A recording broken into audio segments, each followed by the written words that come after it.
سوال یہ پیدا ہوتا ہے کہ ہم جب یہ دعا کرتے ہیں تو اس کے اندر نبی اکرم صلی اللہ علیہ وسلم کو جو ہے وہ ہم مخاطب کیوں کرتے ہیں؟ ہمیں مخاطب نہیں کرنا چاہیے، اس لیے کہ نبی اکرم، یہ جو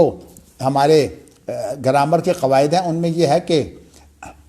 یہ جو ندا ہے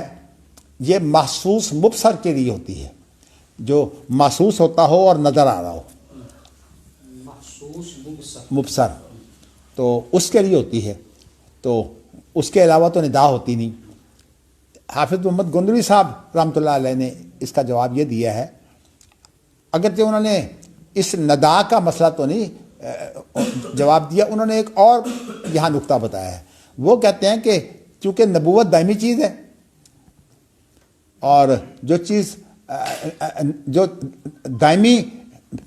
ایک نبی کا منصب موجود ہے، اور یہ پتہ ہے کہ اللہ کے رسول کے آنے سے پہلے ہی جو ہے وہ آپ کو نبی بنا دیا گیا تھا، ابھی آدم علیہ السلام کی جو ہے وہ تخلیق بھی مکمل نہیں ہوئی تھی جبکہ جو ہے وہ ان کو بنا دیا گیا تھا نبی، کنتو نبیًا وآدم بین الجسد والروح۔ تو وہ اسی لیے تاکہ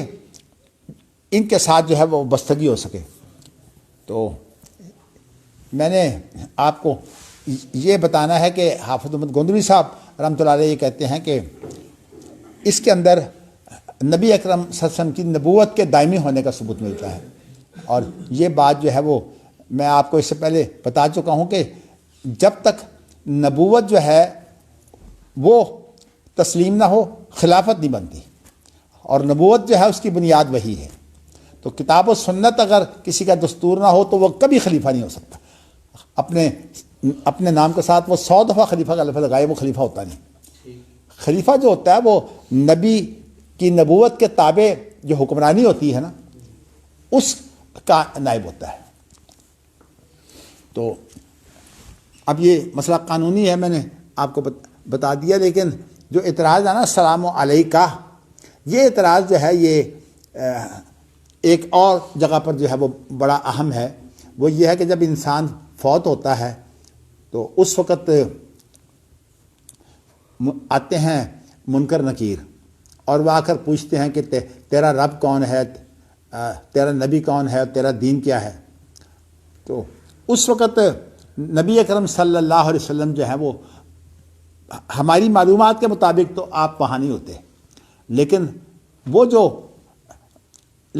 ان کے سامنے نبی اکرم صلی اللہ علیہ وسلم جو ہے وہ پیش ہوتے ہیں، یعنی ویسے وہ جو میت ہوتی ہے اس کے سامنے آپ آتے ہیں اور وہ کہتے ہیں کہ ما تقول فی ھذا الرجل، اس شخص کے بارے میں تم کیا کہتے ہو۔ تو وہ جو ہے وہ اس وقت اگر مسلمان ہوتا ہے تو وہ پہچان کر کہتا ہے کہ ہاں یہ، تو اصل میں وہ میت کے لیے محسوس مبصر ہو جاتے ہیں۔ لیکن سوال یہ پیدا ہوتا ہے کہ میت کے لیے تو جو ضابطے ہیں اور ہیں، وہ برزخی زندگی ہے، وہاں تو نبی اکرم صلی اللہ علیہ وسلم جو ہیں، اب اللہ کے لیے تو کوئی مشکل نہیں، اس لیے کہ فاصلہ اور وقت، اللہ تو اس کے پابند نہیں ہے، فاصلہ اور وقت دونوں اللہ کی مخلوق ہیں۔ اس اعتبار سے اللہ کے رسول کہاں ہیں، اس کے سامنے تو اللہ تعالیٰ ان کو پیش کر سکتے ہیں۔ تو اس لیے میں یہ بتانا چاہتا ہوں کہ اس کے لیے تو جو ہے خطاب کی گنجائش ہے۔ یہاں جو سوال پیدا ہوتا ہے کہ یہاں خطاب کیوں ہے، تو کہتے ہیں کہ اگر کوئی اتنا جو ہے وہ ذہن میں حاضر ہو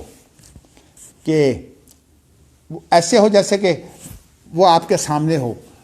تو اس صورت میں بھی جو ہے وہ یہاں کلمہ جو ہے وہ ندا استعمال ہوتی ہے۔ لیکن عام طور پر یہ جو چیز ہوتی ہے، یہ ایک ہماری گرامر میں بات آتی ہے ندبہ کی، ندبہ، اس کو ندبہ کہتے ہیں۔ اور جیسے کہ حضرت فاطمہ نے جو ہے وہ اپنے باپ کی جب بے چینی دیکھی تو کہا وا قربا بتا، ہائے میرے باپ کی بے چینی۔ یہ جو ہے یہ اصل میں ہے تو خطاب، لیکن ندبہ کی شکل ہے، یہ اصل میں ایک اظہار ہے۔ تو اس لیے اہل علم جو ہے وہ اس کی توجیہ یہ بھی پیش کرتے ہیں کہ یہ ہے تو ندا، لیکن اس کے اندر جو ہے وہ جذبہ پایا جاتا ہے، وہ کیفیت پائی جاتی ہے کہ انسان جو ہے وہ